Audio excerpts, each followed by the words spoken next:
Assalamualaikum warahmatullahi wabarakatuh. Bertemu lagi dengan saya Rio Riki Sambora, NIM 1019 1020 1041. Untuk sesi yang kedua ini saya akan menerangkan suatu rangkaian, yaitu rangkaian PWM pulse width modulation dengan menggunakan komparator, di mana sinyal inputannya berupa sinyal input sinusoidal dan sinyal segitiga. Kita tahu sendiri PWM adalah pulse width modulation, yang merupakan teknik pemodulasian sinyal dengan mengatur besar detik cycle-nya yang dapat diubah-ubah. Di sini besar detik cycle yang dimaksud adalah dengan membandingkan besaran dari gelombang referensi dan gelombang informasinya yang akan dimodulasi. Dengan demikian nanti kita bisa atur berapa persen besaran detik cycle dan mengatur tegangan referensi pada suatu gelombang. Oke, berikut kita akan bahas mengenai bentuk rangkaian, bentuk gelombangnya, dan rumus kerjanya. Ya. Oke, sekarang kita akan menganalisis suatu rangkaian PWM atau pulse width modulation. Pada dasarnya rangkaian PWM ini adalah seperti ini. PWM ini terdiri dari V referensi, inputan V referensi yang merupakan gelombang yang nanti akan diubah dengan tegangan karirnya atau gelombang karirnya, yaitu kemudian dihubungkan dengan komparator dan kemudian dihubungkan dengan ini. Ini adalah merupakan PWM-nya. Dalam tugas ini kita anggap suatu tegangan referensinya itu merupakan tegangan sinusoidal, yaitu tegangan seperti kita tahu sendiri, tegangan sinusoidal sudah tidak asing lagi, bentuknya seperti ini. Nah, terus untuk tegangan pembawanya atau tegangan karirnya kita anggap suatu tegangan segitiga. Gelombang segitiga kurang lebih seperti ini bentuknya. Nah, dari kedua gelombang ini kita nanti dengan teknik pemodulasian, yaitu dengan menggabungkan komparator, yaitu membandingkan antara kedua gelombang ini, sehingga kita dapatkan suatu gambar seperti yang tertera di sini.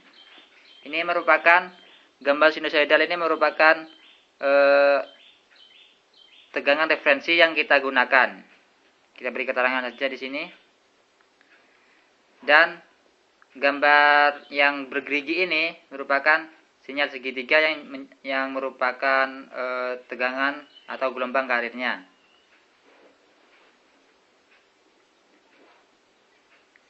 Kita tahu sendiri cara kerja dari komparator.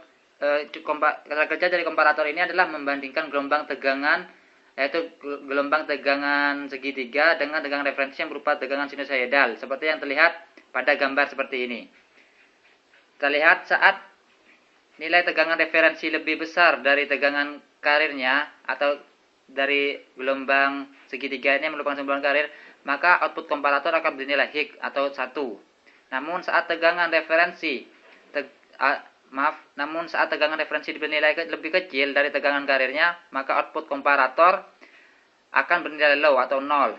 Dengan memanfaatkan prinsip kerja ini dari komparator inilah untuk mengubah detik cycle dan dari sinyal output cukup mengubah besar tegangan referensinya, sehingga hasil modulasi dari rangkaian karir ini dan hasil modulasi dari gelombang karir dan gelombang referensi ini adalah seperti yang ditentukan pada gambar di bawah ini, sehingga nanti suatu gelombang karir ini membentuk suatu seperti sinyal diskrit yang memodulasi suatu sinyal informasi berupa sinyal referensinya. Seperti saya terangkan sebelumnya, cara kerja detik cycle besaran detik cycle ini tergantung dari komparator dan mengatur besaran V referensinya, sehingga kita dapat mengatur besaran detik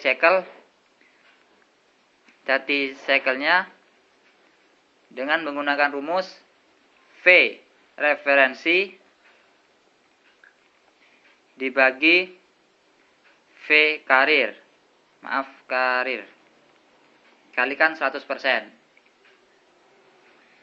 Dengan demikian kita bisa mengatur besaran detik cycle-nya, yaitu dengan mengatur gelombang referensi dengan gelombang karir yang sama. Demikian keterangan saya mengenai rangkaian kontrol PWM dengan menggunakan dua segitiga input, yaitu dengan dua gelombang input berupa gelombang segitiga dan gelombang sinus. Semoga bermanfaat. Wassalamualaikum warahmatullahi wabarakatuh.